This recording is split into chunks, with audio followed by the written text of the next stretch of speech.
Everyone hello everyone. അപ്പോൾ നമ്മൾ ക്ലാസ്സിനെ കുറിച്ചും കാസ്റ്റിനെ കുറിച്ചുമാണ് നമ്മൾ പറഞ്ഞത്.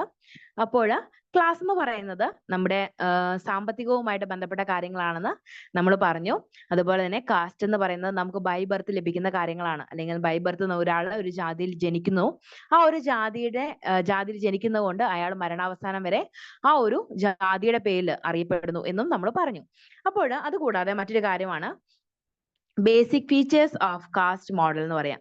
അപ്പൊ കാസ്റ്റിനെ കുറിച്ച് നമ്മൾ പറഞ്ഞപ്പോൾ പല സാമൂഹ്യ ശാസ്ത്രജ്ഞന്മാരും കാസ്റ്റ് എന്ന് പറയുന്നത് ഇന്ത്യയിൽ അതിഭീകരമായിട്ട് നിലനിൽക്കുന്ന ഒരു കാര്യമായിട്ട് സൂചിപ്പിച്ചതായിട്ട് നമ്മൾ പറഞ്ഞു അല്ലെ. അപ്പൊ എന്താണ് നമ്മുടെ പല രീതിയിൽ ഇപ്പം കാസ്റ്റ് സിസ്റ്റം ഇന്ത്യയിൽ വളരെ കൂടുതലായിട്ടുണ്ട്.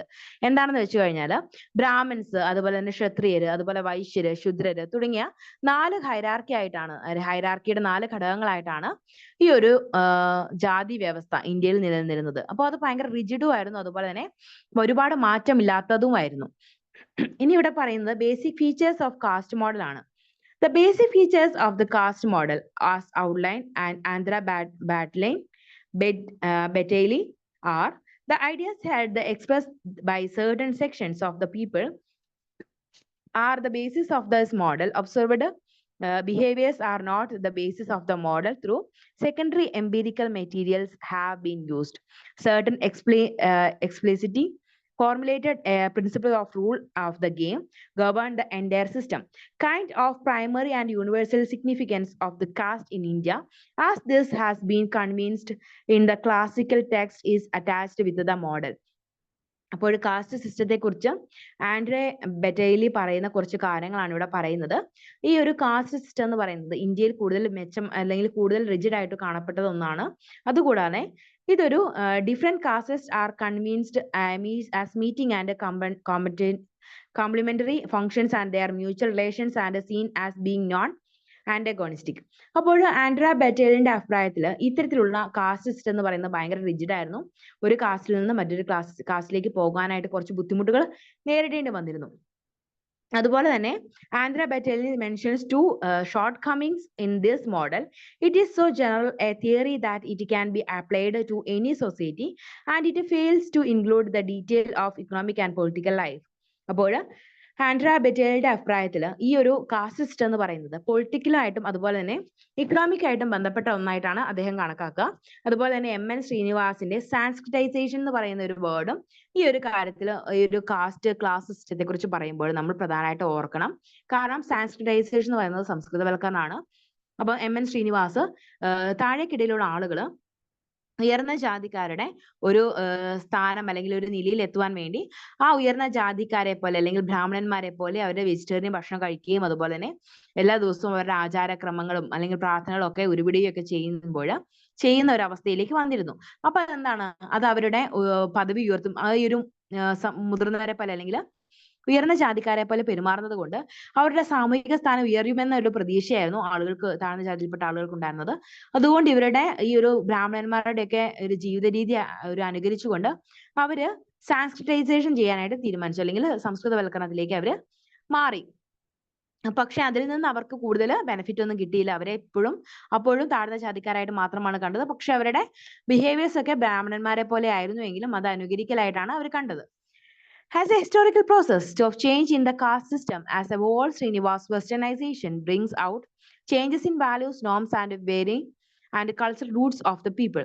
അപ്പൊ സാൻസ്ക്രിറ്റൈസേഷൻ എന്ന് പറയുന്നത് MN ശ്രീനിവാസിനെയാണ്. അതുപോലെ തന്നെ വേറൊരു കാര്യം എന്ന് പറയുന്നത് വെസ്റ്റേണൈസേഷൻ ആണ്. ഇതും ശ്രീനിവാസ് കണ്ടെത്തിയ ഒരു മോഡ് ഓഫ് ബിഹേവിയർ ആണ്. വെസ്റ്റേണൈസേഷൻ എന്ന് പറയുന്നത് പാശ്ചാത്യവൽക്കരണമാണ്. അപ്പോൾ പണ്ട് ആളുകൾ സംസ്കൃതവൽക്കരണം നടത്തിയിരുന്നു. പണ്ട് ഈ ഒരു ബ്രാഹ്മണന്മാരെ പോലെ ജീവിക്കാനായിട്ട് ആളുകൾ ശ്രമിച്ചിരുന്നു. പക്ഷേ പാശ്ചാത്യ ആളുകൾ അല്ലെങ്കിൽ വെസ്റ്റേൺ ഇന്ത്യയിലൊക്കെ അല്ലെങ്കിൽ വെസ്റ്റേൺ കൾച്ചറിലൊക്കെ ക്ലാസിന്റെ അടിസ്ഥാനത്തിൽ പാശ്ചാത്യവൽക്കരണമാണ് അവര് നടത്തിയിരുന്നത്. താഴേക്കിടയിലുള്ള ക്ലാസ്സുകൾ പാശ്ചാത്യവൽക്കരണം നടത്തിയിരുന്നത്. എന്താണെന്ന് വെച്ച് കഴിഞ്ഞാൽ ഇപ്പൊ താഴെയുള്ള ക്ലാസ്സുകൾ മുകളിലെ ക്ലാസ്സുകൾ ജീവിക്കുന്ന പോലെയുള്ള സാഹചര്യങ്ങളിൽ ജീവിക്കാൻ തുടങ്ങുകയും അതുപോലെ തന്നെ അവരുടെ ജീവിതശൈലികളൊക്കെ അനുകരിക്കാൻ തുടങ്ങുകയും ചെയ്യുന്നതിനെയാണ് പാശ്ചാത്യവൽക്കരണം എന്ന് പറയുക. ഇപ്പം സ്പൂണും അതുപോലെ തന്നെ കത്തിയും ഒക്കെ ഉപയോഗിച്ച് കഴിക്കുന്ന ഒരു ക്ലാസ് വിഭാഗം, ഉയർന്ന ക്ലാസ്സുകളൊക്കെ എങ്ങനെയാണ് കഴിച്ചിരുന്നത്, അതുകൊണ്ട് തന്നെ തൊഴിലാളി വർഗ്ഗങ്ങളും അങ്ങനെ കഴിക്കാനായിട്ട് ശ്രമിച്ചു. അപ്പൊ അത് അവരുടെ ക്ലാസ് ഉയർത്തുമെന്നുള്ളൊരു ചിന്ത അവരിലുണ്ടായിരുന്നു. അതാണ് പാശ്ചാത്യവൽക്കരണം എന്ന് പറയാം. അപ്പൊ സംസ്കൃതവൽക്കരണവും പാശ്ചാത്യവൽക്കരണവും ഡിഫറെന്റ് ആണെന്ന് ഓർക്കുക.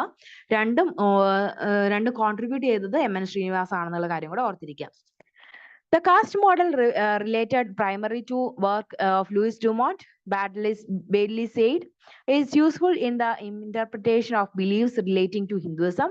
The study of interest is equally important in understanding of political and economic problems, and his analysis of caste in a Tanjavur village is an example of such a concern. Yogendra Singh's work has tried to understand change, where class factors operate with a framework of caste categories with a new sense of identity. In such events, caste violations also happened, showing contradictions which were not so visible. അപ്പോൾ ഇതുപോലെ തന്നെ കാസ്റ്റിലുള്ള ചില മാറ്റങ്ങളൊക്കെ നമുക്ക് കാണാനായിട്ട് സാധിക്കും. പല കാസ്റ്റിൽ നിന്നുള്ള ആളുകൾ മാറാനായിട്ടും ഒക്കെ മാറ്റങ്ങളൊക്കെ സംഭവിച്ചിട്ടുണ്ട്. പ്രത്യേകിച്ച് ഇന്റർകാസ്റ്റ് മാരേജ് ഒക്കെ ഉണ്ടായിട്ടുണ്ട്. പക്ഷേ ഈ രീതിയിൽ ഇന്റർകാസ്റ്റ് മാരേജ് ഒക്കെ നടന്നാൽ പോലും ഉയർന്ന വർഗ്ഗത്തിലുള്ള ആളുകൾ താഴ്ന്ന വർഗ്ഗത്തിലുള്ള ആളുകളെ അവരുടെ ജാതിയിലേക്ക് കയറ്റിയിരുന്നില്ല. പിന്നെ ജാതി കൊലപാതകങ്ങൾ എന്നൊക്കെ നമ്മൾ ദുരഭിമാന കൊല എന്നൊക്കെ നമ്മൾ കേട്ടിട്ടുണ്ടാവും അല്ലെ. ഉയർന്ന ജാതിയിൽപ്പെട്ട ആളുകൾ താഴ്ന്ന ജാതിയിലുള്ള പെൺകുട്ടികളെ വിവാഹം ചെയ്തു കഴിഞ്ഞാൽ അവരെ വധിക്കുന്നത്, അവരെ കൊല്ലുന്നത് ഒരു ഹാബിറ്റ് ആയിട്ട് മാറിയിരുന്ന ഒരു ജാതി വേറി പിടിച്ച ആളുകൾ ഉണ്ടായിരുന്നു. അപ്പൊ അങ്ങനെയുള്ള ആളുകളുടെയൊക്കെ ഇടയിൽ ഇന്ത്യയിൽ എത്രത്തോളം ജാതി എന്ന് പറയുന്ന വികാരം ബലവത്തായിട്ടുള്ള കാര്യമാണെന്ന് നമ്മൾ ഓർത്തിരുന്നാൽ മതി. ഇനി എന്ന് പറയുന്നത് സ്ട്രക്ചറൽ ചേഞ്ചസ് ആണ്. സ്ട്രക്ചറൽ ചേഞ്ചസ് എന്ന് പറയുന്ന ഘടനാപരമായ മാറ്റങ്ങളെ കുറിച്ചാണ് പറയാ. Structural changes are land reforms, social legislation,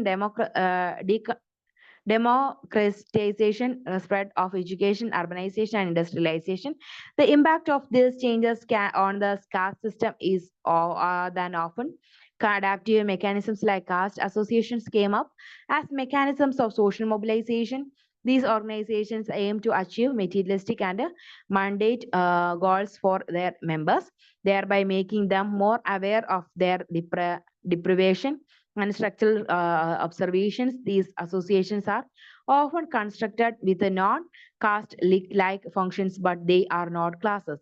Since members range across severe class situations, intra-caste contradictions are all not allowed to emerge. This may also develop a conduct of class consciousness, shared deprivations.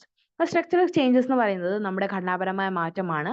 നമ്മുടെ ജാതികളിലുള്ള ഘടനാപരമായ മാറ്റം എന്ന് നമുക്ക് ഇതിനെ വിശേഷിപ്പിക്കാം. ജാതിയിൽ എന്ന് പറയുന്ന പല രീതിയിലാണ് മാറ്റങ്ങൾ ഉണ്ടാവുക. ജാതിയിൽ നിന്ന് ഒരുപാട് ആളുകൾ താഴ്ന്ന ജാതിയിൽ നിന്ന് ഉയർന്ന ജാതിയിലേക്ക് പോകാനായിട്ട് ആഗ്രഹിച്ചിട്ടുണ്ട്. അപ്പൊ അവർ പല രീതിയിൽ ഉയർന്ന ജാതിയിലേക്ക് എത്തിപ്പെടാൻ ശ്രമിച്ചിട്ടുണ്ടെങ്കിലും അത് പല രീതിയിൽ അത് ഫെയിലിയർ ആവുകയാണ് ചെയ്തിട്ടുള്ളത്. കാരണം ഇന്ത്യയിലുള്ള കാസ്റ്റ് സിസ്റ്റം എന്ന് പറയുന്നത് ഭയങ്കര റിജിഡ് ആയിരുന്നു. പല ആളുകളും അവരുടെ ജാതിയെ തൊട്ടുകൂടായ്മ, അതുപോലെ തീണ്ടുകൂടായ്മ തുടങ്ങിയ പല അനാചാരങ്ങളും ഒക്കെ ഈ ഒരു ബ്രാഹ്മണൻ അല്ലെങ്കിൽ ഉയർന്ന ജാതിപ്പെട്ട ആളുകൾക്ക് ഉണ്ടായിരുന്നു. അപ്പൊ ആ രീതിയിൽ നോക്കുകയാണെങ്കിൽ വളരെ മോശമായിട്ടുള്ള ജീവിത സാഹചര്യങ്ങളാണ് താഴ്ന്ന വർഗ്ഗങ്ങൾക്ക് ഉണ്ടായിരുന്നത്. അതുകൂടാതെ തന്നെ ഇവർക്ക് പല രീതിയിൽ താഴെക്കിടയിലുള്ള ജാതിക്കാരെ ചൂഷണം ചെയ്യാനുള്ള ഒരു മാർഗമായിട്ടാണ് ജാതിയെ അവർ കണ്ടിരുന്നത് പോലും. ഇക്കണോമിക് റിലേഷൻസ് എന്ന് പറയുന്നത് ഈ ജാതികൾ തമ്മിലുള്ള ഇക്കണോമിക് ആയിട്ടുള്ള അല്ലെങ്കിൽ സാമ്പത്തികമായിട്ടുള്ള റിലേഷൻസിനെ കുറിച്ചാണ് പറയുന്നത്. The caste system reflects A system of economic relations. Caste system എന്ന് പറയുന്നത് ഇക്കണോമിക് ആയിട്ടുള്ള സാമ്പത്തികമായിട്ടുള്ള ബന്ധങ്ങളെയും കൂടെ കണക്കിലെടുക്കുന്ന ഒരു കാര്യമാണ്. According to John Major, the caste system has been a tool of exploitation and oppression of the caste at the bottom. The caste system prevents the formation of classes with any commonly of interest, of unity of purpose. അപ്പോൾ ഈ caste system എന്ന് പറയുന്നത് അതിന്റെ economic ആയിട്ടുള്ള link എന്ന് പറയുന്നത് വളരെ വലുതാണ്. കാരണം എന്താണെന്ന് വെച്ച് കഴിഞ്ഞാൽ ഇക്കണോമിക്കലി ആളുകൾ തമ്മിലുള്ള ഒരു ബന്ധം അല്ലെങ്കിൽ ഒരു പ്രവർത്തനം എന്ന് പറയുന്നത് വളരെയധികം ബുദ്ധിമുട്ടുള്ള കാര്യമായിരുന്നു. അതുകൂടാതെ ഈ ഒരു ഉയർന്ന ജാതിക്കാരെ താഴ്ന്ന ജാതിക്കാരെ അടിച്ചമർത്താനുള്ള ഒരു ആയുധമായിട്ടാണ് അവര് ഈ ഒരു ജാതിയെ കണ്ടത്. താഴ്ന്ന ജാതിക്കാരെ അവര് നിർബന്ധിത വേല ചെയ്യിച്ചിരുന്നു. അതുപോലെ തന്നെ എല്ലാവിധ അവകാശങ്ങളും അവർക്ക് നിഷേധിച്ചിരുന്നു. അപ്പൊ ആരെങ്കിലും ഒരു സമൂഹത്തിലാണെങ്കിലും ആരെങ്കിലും അടിച്ചമർത്താനായിട്ട് ആളുകൾക്ക് ഇഷ്ടമാണ് അല്ലെ. അപ്പൊ ആ രീതിയിൽ അടിച്ചമർത്തപ്പെട്ട ഒരു വിഭാഗമായിട്ട് കാണാനാണ് ഈ ഒരു താഴ്ന്ന ജാതിക്കാരെ സമൂഹം ഇഷ്ടപ്പെട്ടിരുന്നത്. അങ്ങനെ താഴ്ന്ന ജാതിക്കാരെ അടിച്ചമർത്തപ്പെട്ട വിഭാഗമായിട്ട് കാണാനാണ് ആളുകൾ ഇഷ്ടപ്പെട്ടിരുന്നത്. അതുകൊണ്ട് തന്നെ ഈ ഒരു തരത്തിലുള്ള ഉയർച്ചയോ അല്ലെങ്കിൽ കാസ്റ്റിൽ നിന്നൊക്കെയുള്ള ഉയർച്ചയൊന്നും ഈ താഴ്ന്ന ജാതിക്കാർക്ക് ഉണ്ടായിരുന്നില്ല. അതുകൂടാതെ ഈ ക്ലാസ് സിസ്റ്റത്തെ ഒക്കെ ഈ ഇന്ത്യയിലുള്ള ആളുകൾ നിരാകരിച്ചിരുന്നു. കാരണം ഒരേ ജോലി പലതരം വിഭാഗങ്ങൾക്ക്, ജാതിയിലുള്ള വിഭാഗങ്ങൾക്കാണ് അവർ തരംതിരിച്ചു കൊടുത്തിരുന്നത്. ഈ ഒരു രീതിയിലുള്ള വേദങ്ങൾ പഠിപ്പിക്കുക, അതുപോലെ തന്നെ പുണ്യകർമ്മങ്ങളൊക്കെ ചെയ്യുക എന്നുള്ളത് ബ്രാഹ്മണന്മാരുടെ തൊഴിലായിട്ടും, അതുപോലെ തന്നെ അധികാര കാര്യങ്ങളെല്ലാം ചെയ്യുന്നത് ക്ഷത്രിയരുടെയും, അതുപോലെ തന്നെ വ്യാപാരങ്ങളും അതുപോലെ മറ്റു കാര്യങ്ങളൊക്കെ ചെയ്യുന്നത് വൈശ്യരുടെയും ഒക്കെ ഒരു തൊഴിലായിട്ട് അവരെ കൽപ്പിച്ചു കൊടുത്തിരുന്നു. അതുകൊണ്ട് തന്നെ ക്ലാസ് സിസ്റ്റം ആണെങ്കിൽ പോലും ഈ ഒരു ബ്രാഹ്മണര്, ക്ഷത്രിയര്, വൈശ്യര്, ശൂദ്രര് ആ രീതിയിലാണ് ക്ലാസ് സിസ്റ്റം പോലും അന്ന് നിലനിന്നിരുന്നത്. ഇനി പവർ ആൻഡ് ഡോമിനന്റ് കാസ്റ്റ് എന്ന് പറയുന്നത്, പവർ എന്ന് പറയുന്നത് എന്താണ്? അധികാരം, അല്ലെ? അപ്പൊ അധികാരവും ഈ ഡോമിനന്റ് കാസ്റ്റുമായിട്ടാണ് ബന്ധപ്പെടുത്തി നിലനിന്നിരുന്നത്. കാരണം എന്താണെന്ന് വെച്ച് കഴിഞ്ഞാൽ, ഈ ബ്രാഹ്മണന്മാർക്ക്, ഉയർന്ന ജാതിയിൽപ്പെട്ട ആളുകൾക്ക് മാത്രമേ അന്ന് അധികാരം ഉണ്ടായിരുന്നുള്ളൂ. പ്രത്യേകിച്ച് നമുക്കൊരു റിജിഡായി, നമുക്ക് വലിയൊരു IAS, IPS തുടങ്ങിയ അധികാരങ്ങൾ കൈയാളുന്നതിന് വിദ്യാഭ്യാസം ആവശ്യമില്ലാത്ത ചില ഘടകങ്ങളായിരുന്നു പണ്ട് കാലഘട്ടത്തിൽ ഉണ്ടായിരുന്നത്. അതുകൊണ്ട് തന്നെ അവര് എന്താണ് ചെയ്തത്? കാസ്റ്റിന്റെ അടിസ്ഥാനത്തിലാണ് അധികാരം അവർക്ക് കൊടുത്തിരുന്നത്. ആൻഡ്രെ ബെയ്ഡ്ലി found the power has shifted from the dominant caste to another, and from the caste structure to more different structures like panchayats and political parties. Bailey does not study the consequences of the shift. അപ്പോൾ ആൻഡ്രെ ബെയ്ലിയുടെ അഭിപ്രായത്തിൽ ഇത്തരത്തിലുള്ള power shift ചെയ്തിരുന്നത്, അല്ലെങ്കിൽ power കൈമാറ്റം ചെയ്തിരുന്നത് ഇത്തരത്തിലുള്ള dominant cast അല്ലെങ്കിൽ ഉയർന്ന വിഭാഗത്തിൽപ്പെട്ട ആളുകൾക്കായിരുന്നു. ഉയർന്ന വിഭാഗത്തിലെ ആളുകൾ മാത്രമാണ് അധികാരം കൈയാളിയിരുന്നത്. അതുപോലെ താഴെക്കിടയിലുള്ള ആളുകളായിരുന്നു അടിച്ചമർത്തപ്പെട്ട വിഭാഗമായിരുന്നു. പക്ഷേ ഈ ഒരു സിസ്റ്റത്തിൽ നിന്ന് മാറിയപ്പോൾ എന്താണ്, ഇപ്പൊ നമ്മുടെ സിസ്റ്റം എങ്ങനെയാണ്? പഞ്ചായത്തുകൾ വഴിയും അതുപോലെ തന്നെ IAS, IPS വഴിയും ഒക്കെ നമുക്ക് അധികാരങ്ങൾ കിട്ടാനായിട്ടുള്ള ഓപ്പർച്യൂണിറ്റീസ് ഉണ്ട്, അല്ലെ? അപ്പൊ ഈ ഓപ്പർച്യൂണിറ്റീസ് ആണെങ്കിൽ പോലും ജനറൽ വിഭാഗത്തിനും അതുപോലെ തന്നെ ST, ST വിഭാഗങ്ങൾക്കൊക്കെ ഒരു സംവരണം കൂടെ നമ്മൾ കൊടുക്കാറുണ്ട്. അപ്പൊ ആ സംവരണത്തിൽ നിന്ന്, ഈ ഒരു കാസ്റ്റ് സിസ്റ്റത്തിൽ നിന്നൊക്കെയുള്ള ഒരു വിടുതലാണ് ഈ ഒരു സംവരണം കൊണ്ട് നമ്മൾ ഉദ്ദേശിക്കുന്നത്. കാരണം പണ്ടത്തെ ആളുകൾ, ബ്രാഹ്മണന്മാരൊക്കെ അധികാരം കയ്യേറി വെച്ചിരുന്നു. അപ്പൊ ആ ഒരു താഴ്ന്ന ജാതിക്കാർക്ക് അതിനുള്ള ഒരു അവസരം കിട്ടായിരുന്നില്ല. ഉയർന്ന ജാതിയിൽ എത്തുവാനുള്ള ഒരു അവസരം കിട്ടിയിരുന്നില്ല, അല്ലെങ്കിൽ ഉയർന്ന പദവിയിൽ എത്താനുള്ള അവസരം കിട്ടിയിരുന്നില്ല. പക്ഷെ ഇന്ന് നമ്മൾ എന്ത് ചെയ്യുന്നുണ്ട്? സംവരണം കൊടുത്തുകൊണ്ട് പല താഴ്ന്ന നിലയിലുള്ള ആളുകൾക്കും ഉയർന്ന നിലയിൽ എത്തുവാനുള്ള ഒരു അവസരം നമ്മൾ കൊടുക്കുന്നുണ്ട്. അതുപോലെ തന്നെ മറ്റൊരു കാര്യം എന്ന് പറയുന്നത്, caste as a normative system, അല്ലെങ്കിൽ സാധാരണ വ്യവസ്ഥയായിട്ട് നമ്മൾ കാസ്റ്റ് സിസ്റ്റത്തെ കാണുകയാണെങ്കിൽ അതെങ്ങനെയാണ് നിലനിൽക്കുക എന്നുള്ളതാണ് അടുത്തത് നമുക്ക് നോക്കാനുള്ളത്. Member of caste compete with each other but cooperation with one another. Members of the caste in the village can sometimes be representatives of class division while observing all the pretend rules of marriage. Caste means inequality both in theory and practice. Dominant considers inequality based on the caste system as a special type of inequality. The idea of the pure and the impure for him. In basic of the understanding of caste, he analyzed the ideal type of the caste system based on ethnographic and ideological descriptions.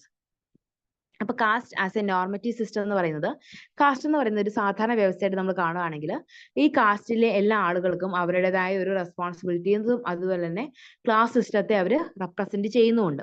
അപ്പൊ ആ രീതിയിൽ നോക്കുകയാണെങ്കിൽ ഇനീക്വാളിറ്റീസും കാര്യങ്ങളും ഇതിന്റെ ഒരു base ആയിട്ട് നമുക്ക് കാണാനായിട്ട് സാധിക്കും. കാരണം എന്താണ്, ക്ലാസ്സിലാണെങ്കിലും കാസ്റ്റിലാണെങ്കിലും താഴ്ന്ന വിഭാഗത്തിലുള്ള ആളുകളെ പലരും അവർ തമ്മിലുള്ള സമതുലിതാവസ്ഥ അല്ലെങ്കിൽ സന്തുലിതാവസ്ഥ നിലനിർത്തുന്നില്ല.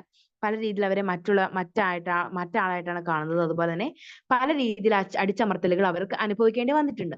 അപ്പൊ കാസ്റ്റ് എന്ന് പറയുന്നത് നമ്മുടെ സമൂഹത്തിൽ വളരെയധികം അസന്തുലിതാവസ്ഥ നിലനിർത്തിയ ഒരു സിസ്റ്റമായിട്ട് നമ്മൾ കാണുക. അതുപോലെ തന്നെ നമ്മൾ എക്സാമിനൊക്കെ വരുമ്പോൾ കാസ്റ്റ് സിസ്റ്റം എന്ന് പറയുന്നത് ഇന്ത്യയിൽ വളരെ റിജിഡ് ആണെന്നുള്ള കാര്യം ഓർക്കുക. അതുപോലെ തന്നെ കാസ്റ്റ് സിസ്റ്റം എന്ന് പറയുന്നത് 4 രീതിയിലായിരുന്നു ഇന്ത്യയിൽ ഉണ്ടായിരുന്നത്. ബ്രാഹ്മണര്, ക്ഷത്രിയര്, വൈശ്യര്, ശൂദ്രര്. പിന്നെ ബ്രാഹ്മണര് വേദങ്ങൾ പഠിപ്പിക്കുന്നവര്, അധ്യാപകര്, അതുപോലെ തന്നെ ക്ഷത്രിയര് അധികാര ശ്രേണിയിലുള്ളവർ, വൈശ്യര് പണം ഉണ്ടാക്കുന്ന അല്ലെങ്കിൽ വ്യവസായികൾ അല്ലെങ്കിൽ വ്യാപാരികളൊക്കെ ആയിരുന്നു. അതുപോലെ തന്നെ ശൂദ്രർ എന്ന് പറയുന്നത് ഈ എല്ലാ വിഭാഗങ്ങളെയും സേവിക്കുന്ന ആളുകളായിരുന്നു.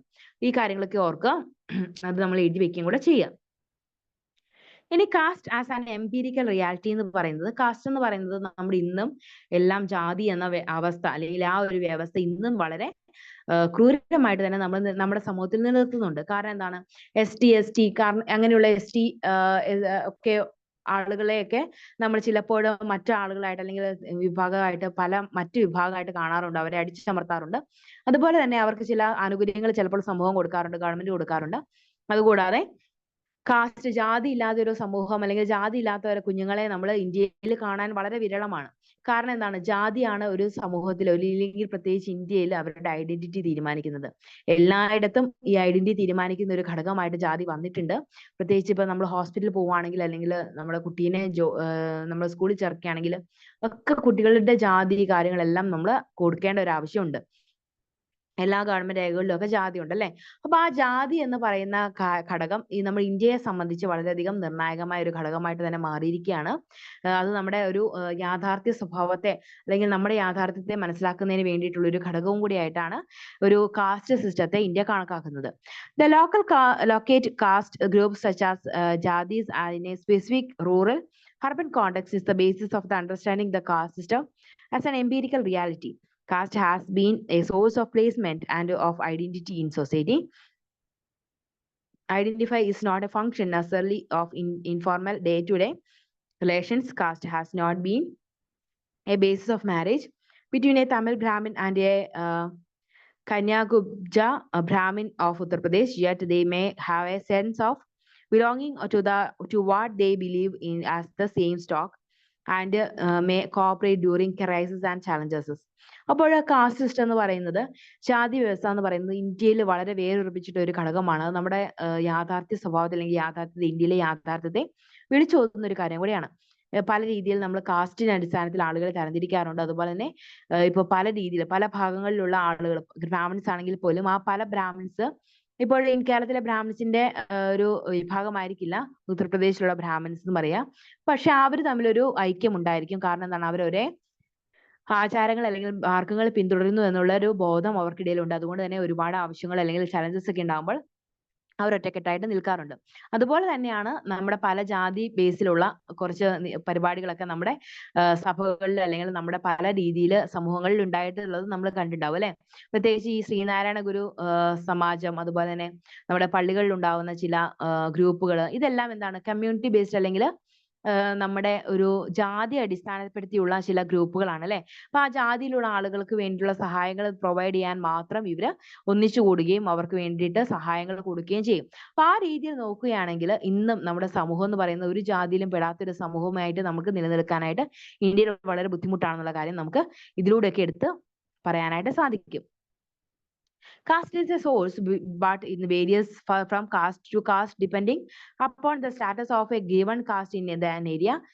For the upper and middle caste, caste identify has been a liability because a certain percentage of job seats in parliament and state legislatures as well as admissions into institutions of higher learning have been served for the other backward caste, scheduled caste and scheduled tribes. The caste and class are also not ideologically opposites. It is encourages to assume that class can emerge as a social reality when caste has been destroyed. Both are inseparable parts of India's social formation, and thus the study of their nexus, continuity, and change. Caste is a very complex system, for it is not simply a system of power relation and economic activities is a nominal sense. അപ്പോൾ cast എന്ന് പറയുന്നത് വളരെ simple ആയിട്ട് ഒരു ഘടകമായിട്ട് നമ്മൾ കാണാൻ പാടില്ല. കാരണം എന്താണ്? വളരെ കോംപ്ലക്സ്, വളരെ സങ്കീർണമായ ഒരു ഘടകമാണ് കാസ്റ്റ് എന്ന് പറയുന്നത്.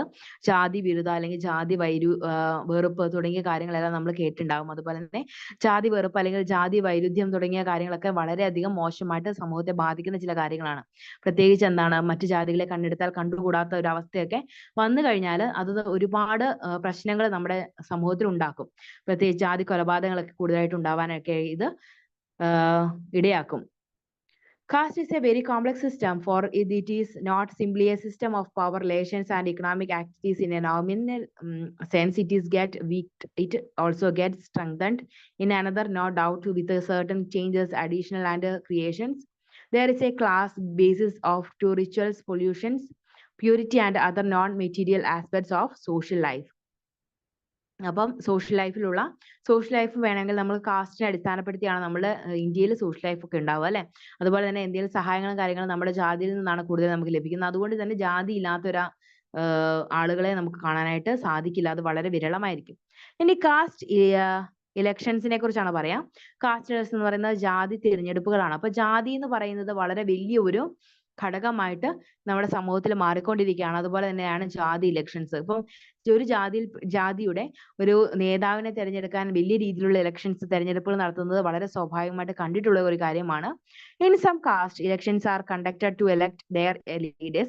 For example, when Kundalwala Vaishya Mahasabha conducted annual elections, hundreds of cars, jeeps, auto rickshaws and two-wheelers were deployed in shows casteism and functionalism within the caste. അപ്പോൾ കാസ്റ്റ് ഇലക്ഷൻസ് പറയുന്നത് ജാതി തിരഞ്ഞെടുപ്പ് എന്ന് പറയുന്നത് ഇന്നത്തെ സമൂഹത്തിൽ കൂടുതലായിട്ട് നടന്നു കണ്ടിട്ടുണ്ട് നമ്മൾ. അതുപോലെ തന്നെ ഒരു ജാതി തിരഞ്ഞെടുപ്പിന് വേണ്ടിയിട്ട് ഒരുപാട് നൂറുകണക്കിന് കാറുകളും ജീപ്പുകളും അതുപോലെ തന്നെ ഓട്ടോറിക്ഷയും ടൂ വീലേഴ്സും ഒക്കെ വഴിതിരിച്ച് വിടേണ്ട ഒരു അവസ്ഥയും കൂടെ നമ്മുടെ കേരളത്തിൽ അല്ലെങ്കിൽ ഇന്ത്യയിൽ ഉണ്ടായിട്ടുണ്ട്. അതുപോലെ തന്നെ ഇതൊക്കെ എന്താണ് കാണിക്കുന്നത്? നമ്മുടെ ജാതി വെറിനെയും അല്ലെങ്കിൽ ജാതി വ്യവസ്ഥേനെയും ഒക്കെ എത്രത്തോളം ബലവത്തുള്ള ഒരു ജാതി വ്യവസ്ഥയാണ് ഇന്ത്യയിൽ ഉണ്ടായിരുന്നതെന്നൊക്കെ നമുക്ക് ഇതുവഴിയൊക്കെ നമുക്ക് മനസ്സിലാക്കാനായിട്ട് സാധിക്കും. Class struggle and caste struggle are linked. The approach that focused on the caste class nexus for studying India's social formation would focus on understanding and analysis of structure, culture, history, and dialectics, both from the upper caste and the marginalized sections. The nexus between caste and class implies their interdependence, contradictions, similarity, and hegemony of social relations. അപ്പോൾ ഇത്തരത്തിൽ പല രീതിയിലുള്ള social കൺസ്ട്രക്ഷൻസും കാര്യങ്ങളൊക്കെ ഈ ഒരു cast ഇലക്ഷന്റെ ഭാഗമായിട്ട് ഉണ്ടാവാറുണ്ട്. അതുപോലെ തന്നെ നമ്മുടെ ക്ലാസ് സ്ട്രഗിൾ, അതായത് ജാതി ബുദ്ധിമുട്ടുകൾ അല്ലെങ്കിൽ പ്രശ്നങ്ങൾ, അതുപോലെ തന്നെ ക്ലാസ് സ്ട്രഗിൾ, വർഗ സമരങ്ങളും ഒക്കെ നമ്മളെ വളരെയധികം ഇന്റർലിങ്ക്ഡ് ആയിട്ട് നമുക്ക് കാണാനായിട്ട് സാധിക്കുന്ന കാര്യങ്ങളാണ്. രണ്ടും ഉയർന്ന വിഭാഗത്തിൽപ്പെട്ട ആളുകൾ താഴ്ന്ന വിഭാഗത്തെ ചൂഷണം ചെയ്യുന്നതിനെയാണ് രണ്ടും പ്രതിപാദിക്കുന്നത്. അതുപോലെ തന്നെ ക്ലാസ് സ്ട്രഗിളും അതുപോലെ തന്നെ കാസ്റ്റ് സ്ട്രഗിളും നമ്മുടെ സമൂഹത്തിൽ ഒരുപാട് നാശനഷ്ടങ്ങളും അതുപോലെ തന്നെ സമൂഹത്തിൽ ഒരുപാട് ആളുകൾക്ക് ബുദ്ധിമുട്ടുകൾ ഉണ്ടാക്കുന്ന ഒരു കാര്യമാണെന്ന് കൂടെ ഓർത്തിരിക്കുക. നെക്സ്റ്റ് നമുക്ക് കാണാനുള്ളത് കാസ്റ്റ് ആൻഡ് മൊബിലിറ്റിനെ കുറിച്ചാണ്. മൊബിലിറ്റി എന്താണ്? ചലനാത്മകതയാണ് അല്ലെ.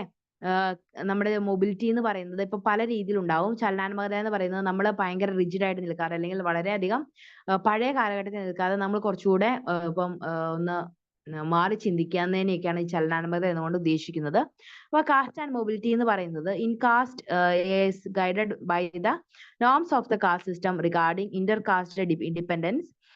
However, a caste allows mobility in certain areas to its members. A caste has its autonomy with regard to the observance of its practice, rituals, and rites in relations to other caste. Srinivas cities agricultural production in India to say that even today the frame production required cooperation of several castes. Marx also linked the aesthetic model of production to the stability of India's caste system. Bentley blames Dumont for encouraging a caste view of Indian society such as caste model. According to Bentley, does not give an analysis of material interest along with the study of ideas and values. അപ്പോൾ cast mobility എന്ന് പറയുന്നത് കാസ്റ്റിലെ ചലനാത്മകത നമുക്ക് വളരെ അത്യാവശ്യമാണ്. കാരണം എന്താണ്? നമ്മുടെ ആളുകളെ നമ്മുടെ സമൂഹം മാറുന്നതിനനുസരിച്ച് കാലം മാറുന്നതിനനുസരിച്ച് നമ്മളുടെ ഉള്ളിൽ മാറ്റങ്ങൾ ഉണ്ടാവേണ്ടത് അനിവാര്യമാണ് അല്ലെ. പണ്ട് കാലഘട്ടത്തിൽ എങ്ങനെയായിരുന്നു? നമ്മുടെ ജാതിയിലുള്ള ബ്രാഹ്മണര് മറ്റുള്ള താഴ്ന്ന ജാതിയിലുള്ള ആളുകളോട് തൊട്ടുകൂടാ, അതുപോലെ തന്നെ അവരുടെ നിഴലടിച്ചാൽ പോലും അവർ അശുദ്ധരാകും, ബ്രാഹ്മണർ അശുദ്ധരാകും എന്നുള്ള ചിന്തഗതിയായിരുന്നു അവർ കൊണ്ടു നടന്നിരുന്നത്. അതുകൊണ്ട് തന്നെ എന്താണ്, ഒരുപാട് അന്ധവിശ്വാസങ്ങളും അതുപോലെ തന്നെ താഴെക്കിടയിലുള്ള ആളുകൾക്ക് അവരുടെ കുട്ടികളുടെ വിദ്യാഭ്യാസം ഒക്കെ നഷ്ടപ്പെടാനായിട്ട് ഈ ഒരു പ്രശ്നങ്ങൾ അല്ലെങ്കിൽ ചിന്താഗതി കാരണമായിട്ടുണ്ട്. അപ്പൊ ഇന്നത്തെ സമൂഹത്തിൽ നമ്മൾ പല രീതിയിൽ മാറ്റങ്ങൾ സംഭവിച്ചിട്ടുണ്ട്. അടുത്തിരിക്കുന്നതിനോ തൊടുന്നതിനോ ഒന്നും പ്രശ്നമില്ലാത്തൊരു സമൂഹമായിട്ട് നമ്മൾ മാറി. അതുപോലെ തന്നെ നമ്മുടെ സ്ത്രീകളുടെയും പുരുഷന്മാരുടെയും തമ്മിലുള്ള ഒരു വ്യത്യാസം അല്ലെങ്കിൽ സ്ത്രീകൾക്ക് വിദ്യാഭ്യാസം നിഷേധിക്കുന്നതിനെയൊക്കെ നമ്മൾ കൂടുതലായിട്ട് എതിർക്കാനും എല്ലാ കുട്ടികൾക്കും വിദ്യാഭ്യാസം കൊടുക്കാനും ഒക്കെ നമ്മൾ തയ്യാറാവുകയും ഒക്കെ ചെയ്തു. അതൊക്കെ നമ്മുടെ ഒരു മൊബിലിറ്റിയുടെ ചലനാത്മകതയുടെ ഭാഗമായിട്ട് ഉണ്ടായിട്ടുള്ള കുറച്ച് കാര്യങ്ങളാണ്. പക്ഷെ ഇന്നും ചില കൺട്രീസിൽ അല്ലെങ്കിൽ ചില സ്ഥലങ്ങളിലൊക്കെ ഇന്നും റിജിഡ് ആയിട്ടുള്ള ചില ചലനാത്മകത ഇല്ലാത്ത ചില സ്ഥലങ്ങളൊക്കെ ഉണ്ട്. അപ്പൊ അവരിൽ കൂടെ മാറ്റങ്ങൾ ഉണ്ടാക്കി കഴിഞ്ഞാൽ മാത്രമേ നമ്മുടെ ഇന്ത്യ എന്ന് പറയുന്ന പൂർണ്ണമായിട്ട് വളരെയധികം മുന്നോട്ട് പോവുകയുള്ളൂ, ഡെവലപ്മെന്റ് ആവുകയുള്ളൂ. ഇനി എക്സ്പ്ലെയിനിങ് ക്ലാസ് എന്ന് പറയുന്നത് ഒരു കാര്യം കൂടി ഉണ്ട്. ക്ലാസ് എന്ന് പറയുന്നത് എന്താണ്? വർഗമാണ് അല്ലെ. ഓരോ വർഗവും നമ്മുടെ ജാതി വ്യവസ്ഥയിൽ അടിസ്ഥാനപ്പെടുത്തിയല്ല നിലനിൽക്കുന്നത്, അത് സമ്പത്തിന്റെ അടിസ്ഥാനത്തിലാണ് ഓരോ വർഗവും നിലനിൽക്കുക. അപ്പോൾ വർഗം എന്ന് പറയുന്നത് ചിലപ്പോൾ തൊഴിലിന്റെ അടിസ്ഥാനത്തിൽ ഓരോ വർഗങ്ങളായിട്ട് ആളുകളെ തിരിക്കാം, അല്ലെങ്കിൽ സമ്പത്തിന്റെ അടിസ്ഥാനത്തിൽ വർഗങ്ങളായിട്ട് തിരിക്കാം. അതുപോലെ തന്നെ ജീവിത ശൈലിയൊക്കെ ഈ ഒരു വർഗങ്ങളായിട്ട് തിരിക്കുമ്പോൾ നമ്മൾ നോക്കി കാണാറുണ്ട്. According to Ashok Rudra, There are two classes in Indian agriculture: big landlords and agricultural laborers. അപ്പോൾ രുദ്രയുടെ അഭിപ്രായത്തിൽ ഇന്ത്യയിലെ ക്ലാസ് എന്ന് പറയുന്നത് അതേപോലെ രണ്ട് ക്ലാസ്സുകളായിട്ടാണ് അദ്ദേഹം ഇന്ത്യയിലെ വർഗ്ഗങ്ങളെ തരംതിരിച്ചത്. അത് അഗ്രികൾച്ചറിന്റെ അടിസ്ഥാനത്തിൽ നോക്കുകയാണെങ്കിൽ നമുക്ക് ഭൂവുടമകളായിട്ടും അതുപോലെ തന്നെ ഭൂമിയിൽ പണിയെടുക്കുന്നവരായിട്ടും രണ്ട് രീതിയിൽ ക്ലാസ്സുകളായിട്ട് തിരിച്ചതെന്ന് നമുക്ക് മനസ്സിലാക്കാൻ സാധിക്കും. These two classes have antagonistic relationship and this is the main contradiction in Indian rural society. A.R. Desai also held the same view on the class in India. V.M. Dhandekar considers wage earners in India as a heterogeneous category. The wage earners include those earnings from 200 rupees to those who have salaries up to several thousands. He noted that strikes by wage earners is very common features in the country. India has been 10 million workers engaged in small industries and family-owned concerned, and these workers generally do not see class antagonism and strikes. The organized labor is 1/9 of the total workforce. About 3/4 of the workforce of India has left and by the Marxian yardstick. അപ്പോൾ AR ദേശായിയുടെയും അതുപോലെ തന്നെ VM ധണ്ടേക്കറിന്റെ ഒക്കെ അഭിപ്രായത്തിൽ ഈ ഒരു workers ആയിട്ടുള്ള അല്ലെങ്കിൽ താഴ്ന്ന വിഭാഗത്തിൽപ്പെട്ട അല്ലെങ്കിൽ താഴ്ന്ന ക്ലാസ്സിലുള്ള ആളുകൾ എന്ന് പറയുന്നത് വളരെയധികം കൂടുതലാണ്. കാരണം ഉയർന്ന വർഗത്തിൽപ്പെട്ട അല്ലെങ്കിൽ ഉയർന്ന ജോലികൾ ചെയ്യുന്ന ആളുകളെക്കാൾ കൂടുതൽ കൂലിപ്പണിക്കാരായിട്ടുള്ള ആളുകൾ അല്ലെങ്കിൽ ഡെയിലി വേജിൽ കിട്ടുന്ന ആളുകളായിരിക്കും ഉണ്ടാവുക. അപ്പൊ അങ്ങനെയുള്ള ആളുകൾ എന്ന് പറയുന്നത് 200 രൂപ മുതൽ ആയിരങ്ങളോളം എമൗണ്ട് ദിവസവും ലഭിക്കുന്ന ആളുകൾ ഉണ്ടാവാം.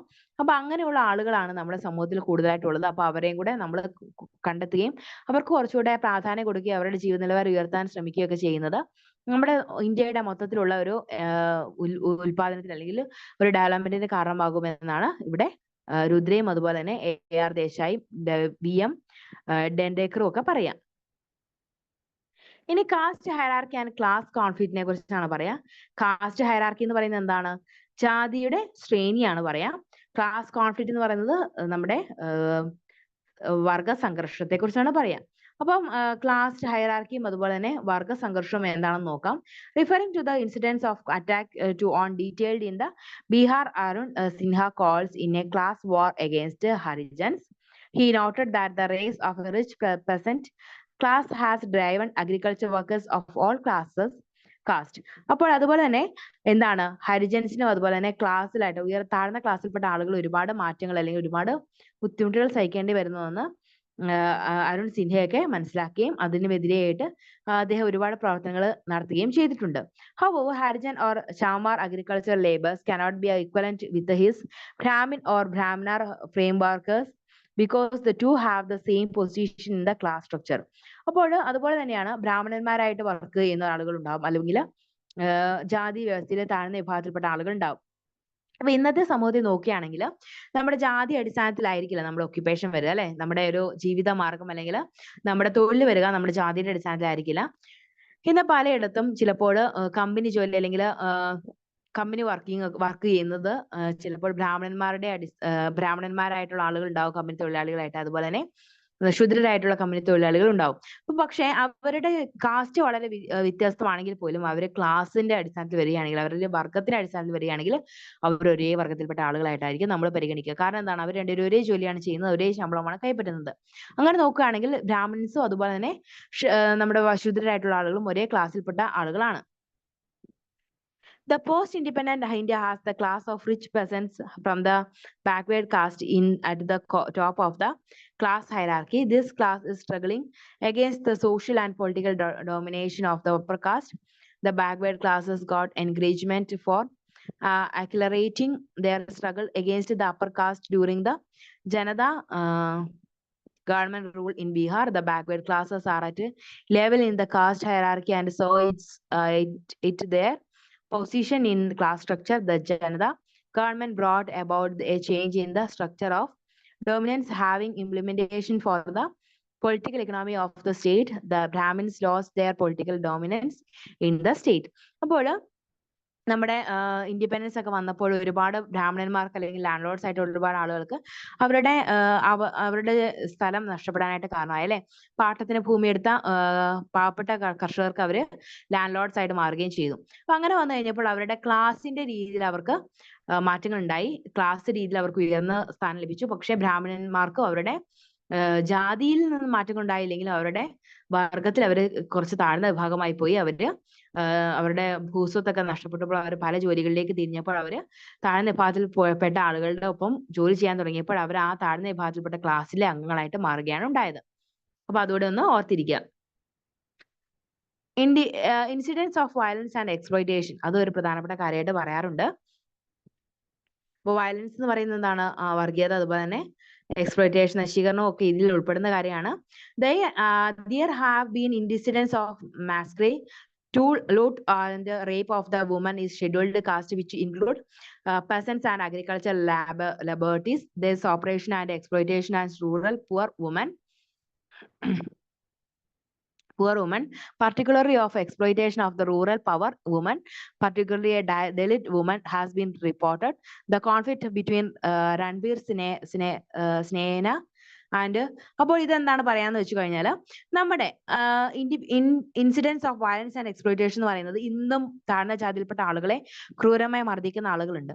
അപ്പൊ നമ്മൾ മണിപ്പൂരിലൊക്കെ കേസ് നമ്മൾ കണ്ടിട്ടുണ്ടാവും അല്ലെ. ഒരു ജാതിയിൽപ്പെട്ട ആളുകൾ മറ്റൊരു ജാതി താഴ്ന്ന ജാതിയാണെന്ന് പറഞ്ഞു അല്ലെങ്കിൽ മറ്റെന്തെങ്കിലും രീതിയിൽ അവർ ആ ജാതിയിൽപ്പെട്ട പെൺകുട്ടികളെ ക്രൂരമായി റേപ്പ് ചെയ്യുകയും കൊലപ്പെടുത്തുകയൊക്കെ ചെയ്യുന്നത് നമ്മൾ കണ്ടായിരുന്നു. അപ്പൊ ആ രീതിയിലുള്ള ജാതി വ്യത്യാസങ്ങൾ അല്ലെങ്കിൽ ജാതി കുരുക്കുകളും കാര്യങ്ങളും എല്ലാം നമ്മുടെ സമൂഹത്തിൽ നടന്നുകൊണ്ടിരിക്കുന്ന കാര്യങ്ങളാണ്. അതുപോലെ തന്നെ താഴ്ന്ന ദളിത് കുട്ടികളെ വളരെ മോശമായിട്ട് റേപ്പ് ചെയ്യുകയും കൊലപ്പെടുത്തുകയൊക്കെ ചെയ്യുന്നത് ഒരു സ്ഥിര സംഭവമായിട്ട് നമ്മൾ പത്രങ്ങളിലൊക്കെ കണ്ടിട്ടുണ്ടാവും. അപ്പൊ ആ രീതിയിൽ നോക്കുകയാണെങ്കിൽ വളരെ താഴ്ന്ന വിഭാഗത്തിലുള്ള ആളുകളെ ഇന്നും ചൂഷണം ചെയ്യുന്ന ഉയർന്ന വിഭാഗത്തിൽപ്പെട്ട ആളുകളുണ്ടെന്ന് നമുക്ക് മനസ്സിലാക്കാനായിട്ട് സാധിക്കും. അതെല്ലാം എന്താണ്? നമ്മുടെ ക്രമസമാധാനം തകർക്കുന്ന കാര്യങ്ങളാണ് അല്ലെ. അതുപോലെ തന്നെ മറ്റൊരു കാര്യമാണ് upper caste Brahmins in particular. All this shows violence and exploitation involving caste and classes in India. Above the following points may be noted on this. അപ്പോൾ ഇതുപോലെയുള്ള താഴ്ന്ന വിഭാഗത്തിൽപ്പെട്ട ആളുകൾ അല്ലെങ്കിൽ താഴ്ന്ന വർഗത്തിൽപ്പെട്ട അല്ലെങ്കിൽ താഴ്ന്ന ജാതിയിൽപ്പെട്ട കുട്ടികളെ ക്രൂരമായി റേപ്പ് ചെയ്യുകയും കൊല്ലുകയും ചെയ്യുന്ന ആളുകളുണ്ട്. അപ്പൊ ആ രീതിയിൽ നോക്കുകയാണെങ്കിൽ ഇന്ത്യ ഇന്നും ഡെവലപ്പ് ആയിട്ട് നമുക്ക് പറയാൻ സാധിക്കും. കാരണം എന്താണ്? ജാതിയുടെ അടിസ്ഥാനത്തിലും വർഗത്തിന്റെ അടിസ്ഥാനത്തിലും ഒക്കെ കൊലപാതകങ്ങളും വിവേചനങ്ങളും ഒക്കെ ഇന്ത്യയിൽ ഇന്നും ബലമായിട്ട് നിൽക്കുന്നുണ്ട്. പാവപ്പെട്ട ആളുകൾ തിരിച്ചൊന്നും ചെയ്യാൻ ആവതില്ലാത്ത ആളുകളെയൊക്കെ ക്രൂരമായിട്ട് ചൂഷണം ചെയ്യുന്നതിന് നമ്മൾ ഇന്നും സാക്ഷികളാണ്. അപ്പൊ അതിനെക്കുറിച്ചുള്ള കുറച്ച് പോയിന്റ്സ് ഇവിടെ പറയുന്നുണ്ട്. The caste system has been the effective means of economic exploitation. The dominant class which gains political power and social prestige, preparedness and consolidate caste hierarchy. Caste hierarchy shows ownership of land. Economic hierarchy is also closely related to social hierarchy. Caste also means to relations to productive as its control and access of groups and individuals to the condition of production and to the resource and provides the social framework for political ritual activity. അപ്പൊ ഈ ഒരു indifference of violence and exploitation എന്ന് പറയുന്നതിൽ ഇത്രയും കാര്യം ഓർത്താൽ മതി. എന്താണെന്ന് വെച്ച് കഴിഞ്ഞാൽ ഇന്നും ജാതിയുടെയും വർഗത്തിന്റെയും ഒക്കെ പേരിൽ നമ്മുടെ സമൂഹത്തിൽ, ഇന്ത്യൻ സമൂഹത്തിൽ ഒരുപാട് വിവേചനങ്ങൾ നടക്കാറുണ്ട്. അതുപോലെ തന്നെ താഴ്ന്ന ദളിത് കുടുംബത്തിൽപ്പെട്ട അല്ലെങ്കിൽ താഴ്ന്ന വർഗത്തിൽപ്പെട്ട കുട്ടികളെ ക്രൂരമായി റേപ്പ് ചെയ്യുകയും കൊലപ്പെടുത്തുകയും ചെയ്യുന്ന പ്രവണത ഇന്നും നമ്മുടെ സമൂഹത്തിൽ നിലനിൽക്കുന്നുണ്ട്. താഴ്ന്ന വിഭാഗത്തിലെ ആളുകൾ ഇന്നും ഒരു ചൂഷണത്തിന് വിധേയമാകുന്നുണ്ട് എന്നുള്ള കാര്യം കൂടെ ഓർത്തിരിക്കുക. അപ്പം താഴ്ന്ന വിഭാഗത്തിൽപ്പെട്ട ആളുകളെ നമ്മൾ എന്നാണ് കൂടെ ചേർത്ത് പിടിക്കുന്നത്, അന്ന് മാത്രമേ നമ്മുടെ ഇന്ത്യയുടെ ഡെവലപ്മെന്റ് പൂർണ്ണമായ രീതിയിൽ ഉണ്ടാവുകയുള്ളൂ എന്നുള്ള കാര്യം കൂടെ മനസ്സിലാക്കിയിരിക്കുക. ഇനി അടുത്തതെന്ന് പറയുന്നത്, ഇതിൽ നിന്ന് ഇപ്പൊ നമ്മൾ പാഠം കംപ്ലീറ്റ് ചെയ്തു. ഇതിൽ നിന്നുള്ള കുറച്ച് പ്രധാനപ്പെട്ട ചോദ്യങ്ങൾ ഏതൊക്കെ ഭാഗത്തുനിന്ന് വരാൻ നോക്കാം. ഫസ്റ്റ് എന്ന് പറയുന്നത് what is the present state of the caste system in India. അപ്പൊ ഇന്നത്തെ പ്രസന്റ് ആയിട്ടുള്ള ഇന്ത്യയിലെ കാസ്റ്റ് സിസ്റ്റത്തെ കുറിച്ച് നമ്മളൊന്ന് ഡിസ്കസ് ചെയ്യേണ്ടത് ഒരു പ്രധാനപ്പെട്ട കാര്യമാണ്. അതിൽ നിന്ന് ഒരു ക്വസ്റ്റ്യൻസ് ഒക്കെ വരാനായിട്ട് സാധ്യതയുണ്ട്. ഇന്ന് വളരെ റിജിഡ് ആയിട്ടുള്ള കാസ്റ്റ് സിസ്റ്റം ഇല്ല, എങ്കിൽ പോലും നമുക്ക് കാസ്റ്റിനൊക്കെ ഇന്നും വളരെ പ്രാധാന്യം നമ്മൾ ചിലയിടത്ത് കൊടുക്കാറുണ്ട്.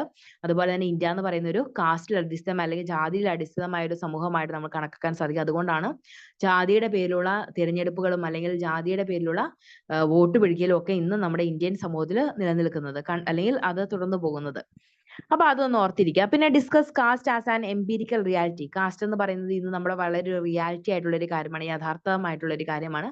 എന്താണെന്ന് വെച്ച് കഴിഞ്ഞാൽ കാസ്റ്റ് ഇല്ലാത്ത അല്ലെങ്കിൽ ജാതി പേരില്ലാത്ത അല്ലെങ്കിൽ ജാതി ഇല്ലാത്ത ഒരാളുകൾ പോലും ഉണ്ടാവില്ല. ഇന്നത്തെ സമൂഹത്തിൽ വളരെ റെയർ ആയിട്ട് കുറച്ച് ആളുകൾ മാത്രമേ ജാതി ഇല്ലാത്ത ആളുകളായിട്ട് അറിയപ്പെടുകയുള്ളൂ. പക്ഷെ എല്ലാ ആളുകളും, മിക്ക ആളുകളും തന്നെ ജാതിയുടെ പേരിൽ അല്ലെങ്കിൽ ഒരു ജാതി അവർക്ക് ഉണ്ടായിരിക്കും.